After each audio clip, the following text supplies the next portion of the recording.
Hello, everyone. Welcome back to State of the Stripes. I'm your host, George Stewart, joined here with Fireside Yankees. Good friend of mine. We're here going to talk some Yankees for you guys. But first, let's talk some recent news. Last night was the All-Star game. We had a swing off going into extra innings. Sam, what'd you think about that? It was unbelievable. I love the swing out format. I think it's really cool. I want to see more of it. And to be completely honest with you, George, I was a little disappointed at the guys that came out. Mm, I wanted to see, you want to see the big boppers. You want to see Cal. You want to see Judge last night. You want to see Otani. But Schwarber last night with the three swings, the three home runs was unbelievable. I want to see more of that. And I want to see it kind of implemented maybe into the home run derby at some point in time. I don't necessarily love the timed format in the home run derby to a T. I like the swing off format, so that's why I thought that the swing off last night was far more electric than the home run derby probably was the other night. But I loved it. I think it was really cool. We got to see some of our guys. Rodon got to pitch the other night or last night.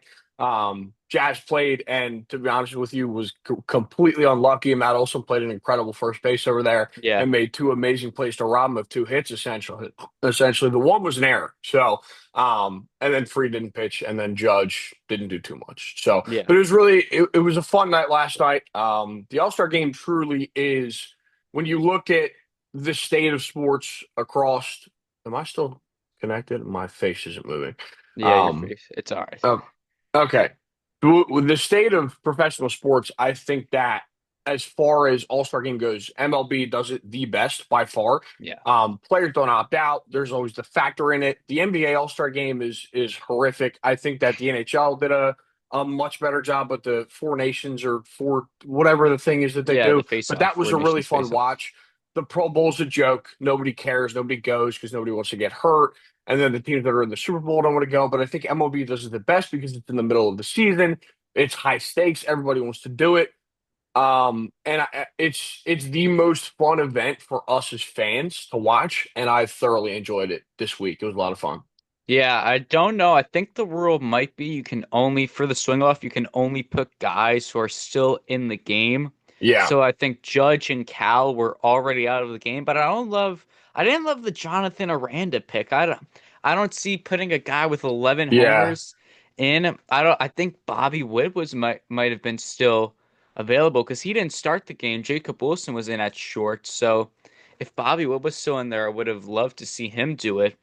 I But saw the way that it worked last night is you predetermine. So both managers at the oh, beginning of the game, they pick their three guys because so at really? that point you know that like Judge and Cal are going to be in the game, like Kai's not going to be in the game. So like any of the starters, you're Yeah. probably not going to pick. It's got to be somebody that's going to be in the game. But I totally agree with you. Aranda, fantastic player, has an incredible year down there at Tampa Bay, but I don't know if he was the guy right there. I would have liked to see Bobby, and Bobby had the big hit in the ninth inning last night. I Hmm. think that would have been really cool. But hey, what are you gonna do? It's kind of all for fun. Um, you know, it's all good at that point too. So we'll see what happens, man.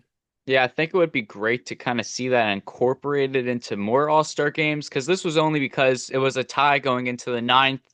And I liked it a little more than extra innings, especially for the All-Star game. Oh, for sure. Got to do something different with that, and I loved it. Kyle Schwarber put the team on his back, 3 for 3 with 3 homers. I loved watching that. I was energized, and yeah, I think it was great. So All-Star game was in Atlanta at Trust Park. Segueing into my next point, the Yankees got the Braves up next. What are you looking forward to seeing in the first series of the second half? Max Fried returned to Atlanta. Obviously, he's Yeah, going to be the big storyline. It's going to be his first time back in Atlanta since he signed with us in the offseason. I think that blister should be okay. He should avoid an IL stint. I think he'll be fine. The way he talked about it the other day was like he's like, yeah, like we have the break and like I'll be okay. He was obviously pulled on Saturday early because he only yeah. went to 3 innings and the blister was on his left arm. But I think he'll be fine. And he will pitch during this series because he didn't pitch during the All-Star break and he just pitched on Saturday. But I think that, for him to come back and bounce back after a relatively poor start to his standards from Saturday, going into Atlanta, going into Truist Park, where he threw for multiple years, I think is going to be a really fun storyline. And I feel like I like to look back at the last time that they went to Atlanta in 2023. I don't know if you remember that series too well. It was right after the All-Star break in 2023. They got demolished. It was Yeah, so bad. That was like the Luis Severino gave up like 8 runs in an inning, I think, kind of game. But that was like the worst series in the world. So I guess they're gonna look for some sort of revenge series here.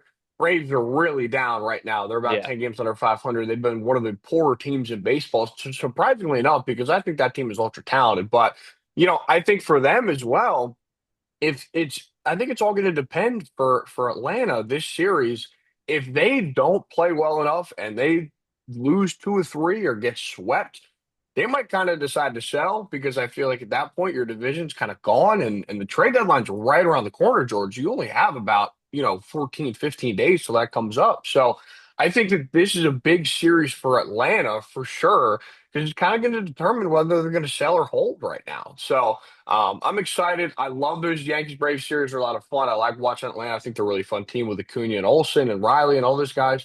But I think the big storyline for sure is going to be Freed, and he's going to get a warm reception just like he did last night at the All-Star game. So it's going to be a lot of fun. Yeah, and the Yankees definitely need to wake up. They're 2.5 games back of first place to Toronto, which really shouldn't be happening. Like, we are levels better than Toronto talent-wise. We just got to put it together. I don't think we're the best team in the American League per se. That's the Tigers, but I don't think there's that big of a gap. And I do think with a few moves before the trade deadline, we could definitely jump. And I said this in my last show. The path to the World Series for the Yankees is very easy. The American League is miles weaker than the National League. It's a much easier path, but you don't want to get behind. You're already 2.5 back of Toronto. You don't want that to keep building up because this is not a wild card team. We were runners up in the World Series last fall. This is not the team that just scrambles in via the wild card. This is supposed to be the team that dominates, that takes control of the AL East and monsters their way into the American League Championship Series, but that's not what we're seeing right now. So we need to find a way. I think gotta do a trade. Gotta find something. Maybe you shoot out for Eugenio Suarez in Arizona. That's probably the best fit right now on the market. Or as you said, this I'm gonna give you a name that hasn't been thrown out there at all. This is completely unrealistic, but I do love the idea. He's on the Braves. He has a lot of control. I don't think the Braves will trade him, but if the idea is that the Braves will sell if they keep going back, I would love to target a guy like Ozzy Albies. I think he would be great for this lineup. He's a 5 tool player again. Probably a 5% chance that this happens, but it seems like the perfect move. Put him in this infield. I know Jazz, he kind of isn't the best third baseman, but I mean, you get the bat of Ozzy Albies. He's a switch hitter, has a great glove, good speed, great bat. I think it's a done deal. Or you could target a guy like Austin Riley, who I think would come at a heftier price. I think Albies probably would need to give up a guy like Spencer Jones, but I feel like Riley would be a lot more. So completely unrealistic. Probably the most realistic option is a guy like Eugenio Suarez, but I'm just throwing it out there. What do you think about a trade for Yeah, Albies? I think that would cost your entire farm system. I don't. The thing with Albies is he's a pure second baseman. The guy can't move to third. And if you make a move like that, then Jazz moves to third, and Jazz is a poor defender at third base. And I think they kind of already drew their name in the sand that they're not going to play him at third base anymore Yeah. with the LeMahieu DFA, and then even after that, they haven't played him at third base at all. It's like strictly Peraza or somebody else that'll go out there and play third. I think he's like serviceable over there at third, but I don't think they want to lock him down at that position. So the Albies thing, I think would be crazy. It would be unbelievable. But I think that for the defensive formation, it would not be awesome. Riley would cost your entire farm system, Yeah. which would be insane. So like you'd be giving up Lombard and Jones and all those Yeah. guys just for Riley. I love Austin Riley. I think he's an incredible player. But I'm not comfortable paying that kind of price right now for Austin Riley, unfortunately. Now, on to Suarez. My thing with Gino Suarez, I think he's a perfect fit for the team. However, what I will tell you about the Yankees in 2025, and I'm going to throw some numbers at you. I don't know how aware you are of these, but this offense is like unbelievable. Like, as far as where this offense ranks in MLB, they're the best offense in baseball. They're number one in WRC plus, number one in home runs, they're third in runs scored at 501. They have the highest OBP in the league, they have the highest OPS in the league, and they have the highest position player F4 in the sport. Okay. Now, this is a unit that in years past you would look at and be like, they're completely carried by Aaron Judge. This is Aaron Judge's team. Aaron Judge is a 7 F4 player. I'm not going to ignore that. He's obviously hit his 35 home runs, but that other 14 F4, 15 F4, sorry, is coming from the other position guys. You're talking about Cody Bellinger, you're talking about Ben Rice, who's breaking out this year, Jason Dominguez, who's been unbelievable Yeah. as of late. Paul Goldschmidt's really came on. Like, this is a full unit that is mashing to a T right now. And I don't know when they go into this deadline. I think Suarez is a great fit, and it makes you like a superhuman offense. But the issue with the Yankees right now is not their hitting. I think it's fully on their pitching and it's fully on their bullpen. They Yeah. have suffered so many starting pitcher injuries. You have Luis Hill on the way back, but again, you just lost Clark Schmidt. You haven't had Garrett Cole all year, and this bullpen unit has struggled to a T. Williams has been great since like May 1st or whatever. He's been unbelievable.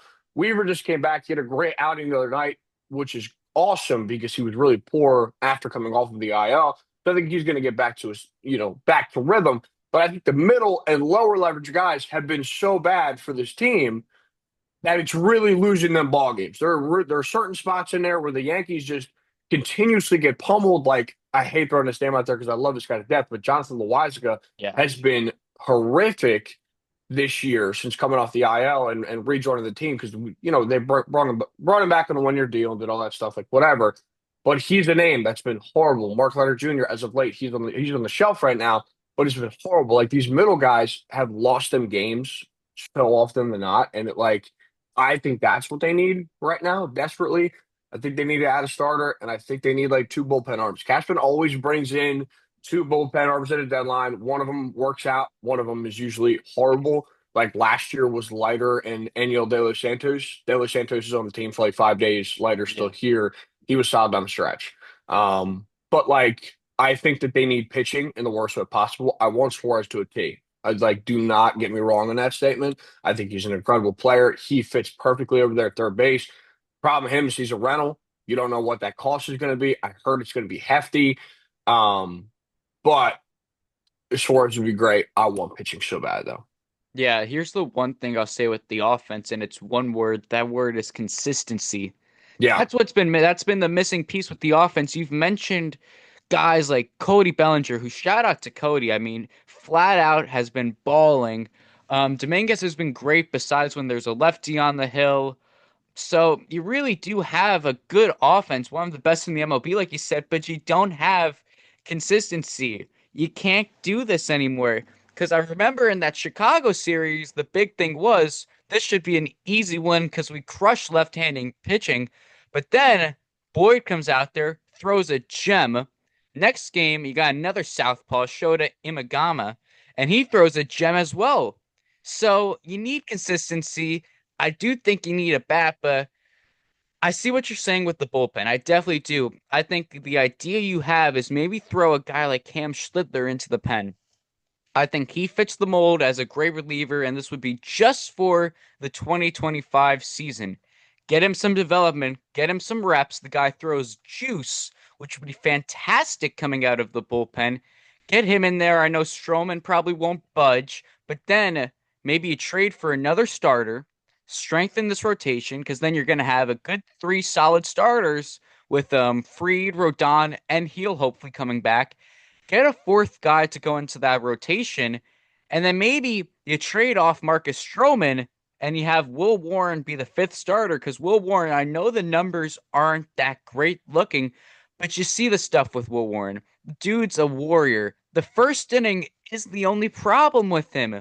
He has a rough start, but when he settles in, he's a swing and miss machine. He is flat out filthy, and I think he's earned the fifth starter spot. Cam Schlittler, he was great in his debut, but you can't take away that spot from a guy like Will Warren, who's been battling all season, has almost a full MLB year under his belt, and I want Schlittler to be a starter. I really do, but maybe just for the rest of the season, you put him in the struggling pen because you really need arms. You do what you did with Clark Schmidt back in 2021. And then next year, you're looking fantastic. You're going to have Cole, you're going to have Freed, you're going to have Rodon, you're going to have Heel. That's four quality starters right there. And decide what you do with the fifth guy. And that's money right there. What's your take on that?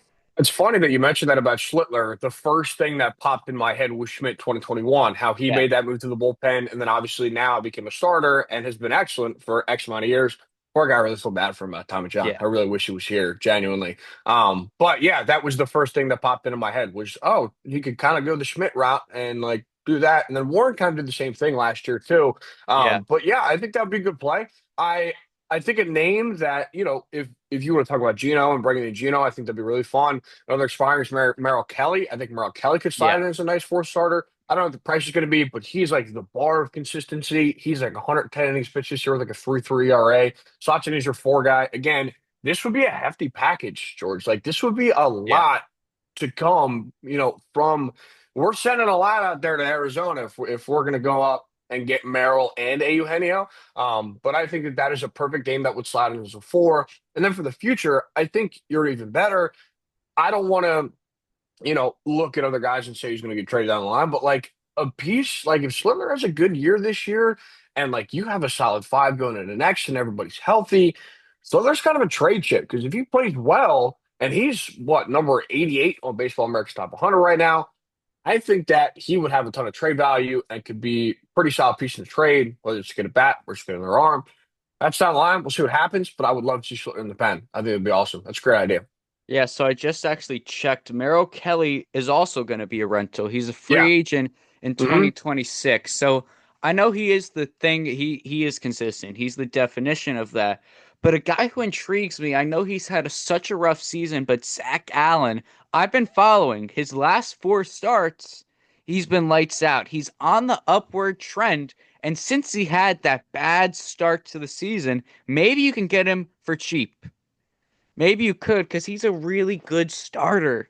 I feel like I mean, obviously he's going up. He's coming back to his old self. That's the Hmm. guy I kind of want, because then your rotation would be Freed, Rodon, Heel, Gallon, Warren. Going into the playoffs, that might be the best rotation in baseball. Compound that with the lineup that probably, if you get him, Allen, you're probably gonna have Suarez too. You compound that with that lineup, that's disgusting. That is absolutely great. That's one trade that just transforms the whole offense because you get Cam Schlittler into the pen. That strengthens up the bullpen. You didn't have to do any moves. Luis Seal is coming back off the IL, as Brian Cashman likes to say.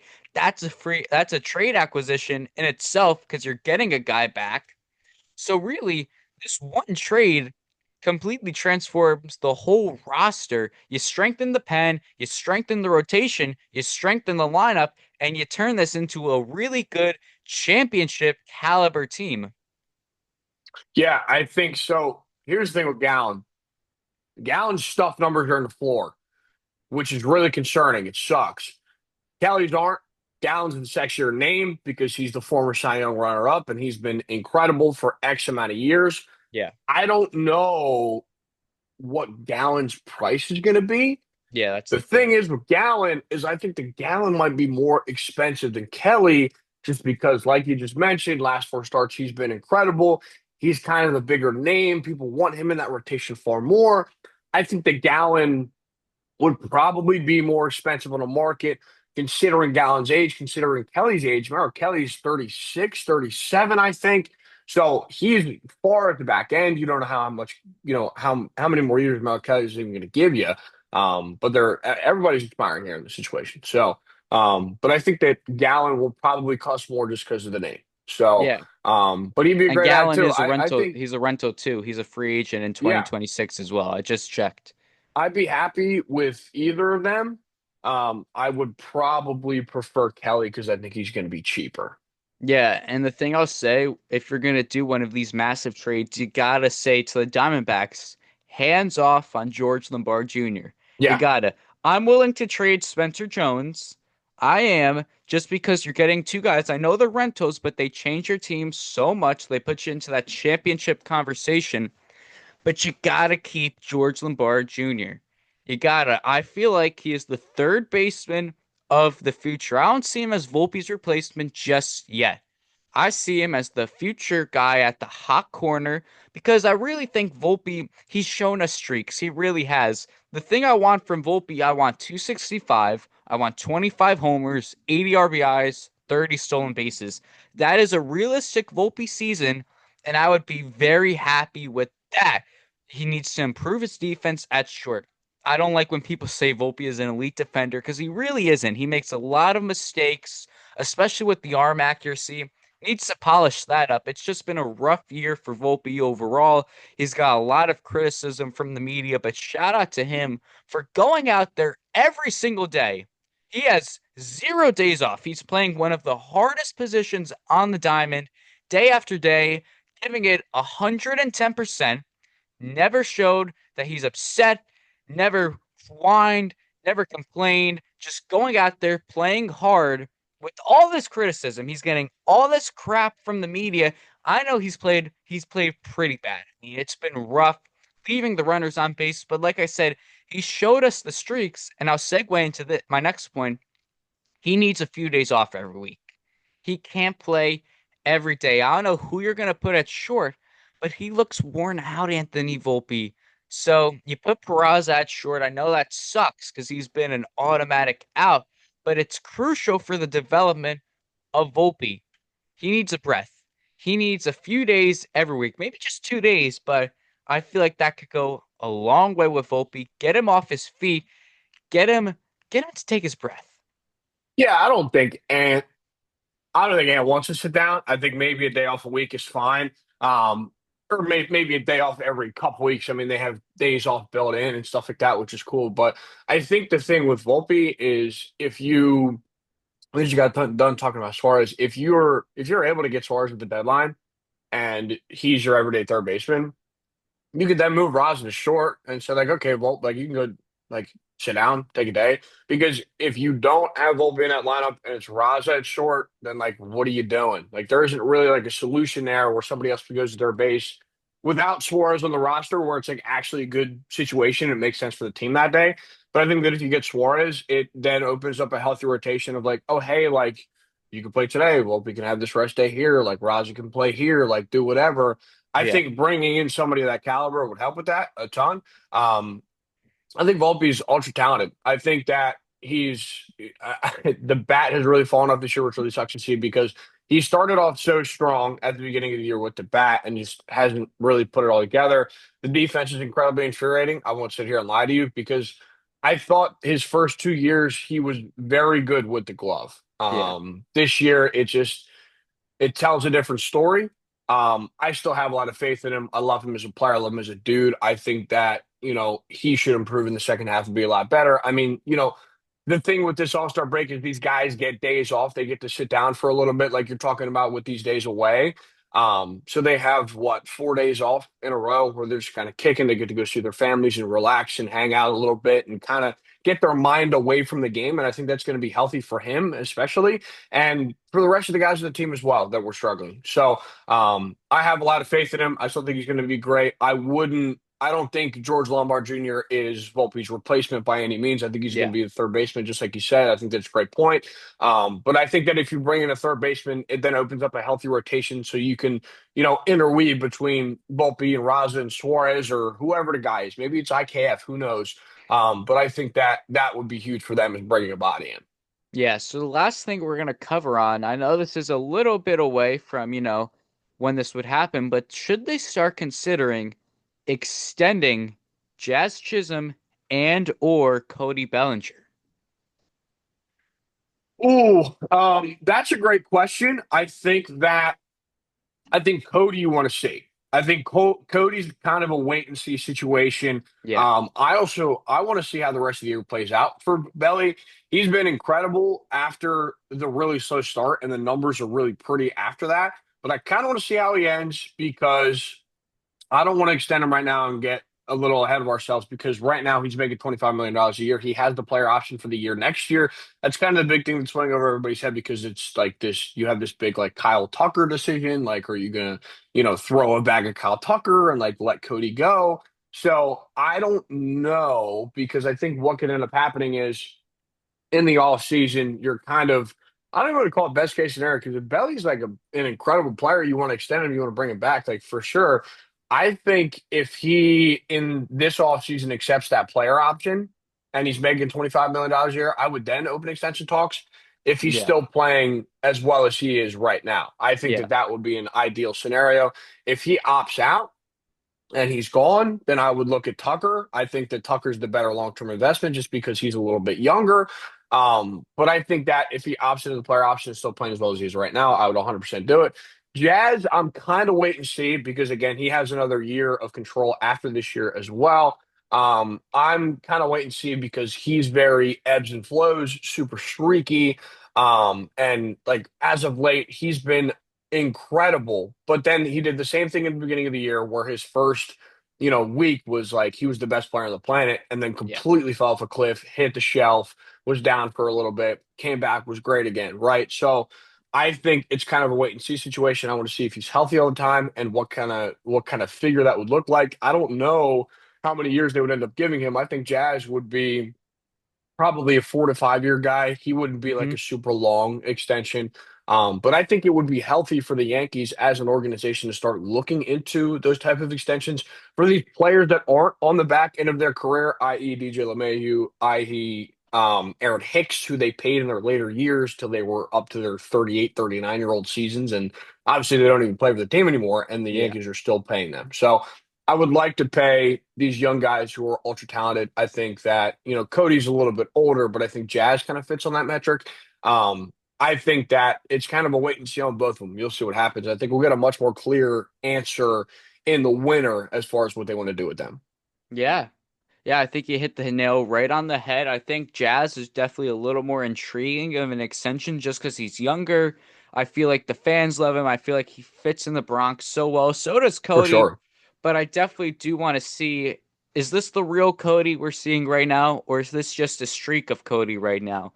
And he's been that way since we all remember 2019 when the MVP. Then he was terrible, traded to Chicago, and then he became such a streaky player. So, are you going to be the same streaky guy you were in Chicago, or are you going to be a solid, bad, not what you were in 2019? Because I think that's a crazy, crazy thing to ask for. But Yeah. can you be this guy that you're right? Like, can you ride a 280 average till the end of the season? Can you hit 25 plus? If he can, I definitely do think it's time to start thinking about it because that's a solid bat right there. It's a left-handed bat.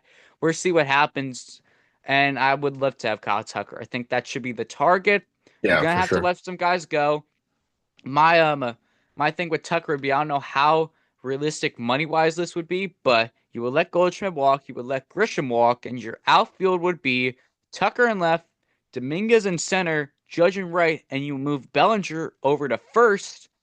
Don't know how realistic that would be in terms of the money, of course, but if that were to be the situation, sign me up 1,000 times. Like I would love for that to be my defense.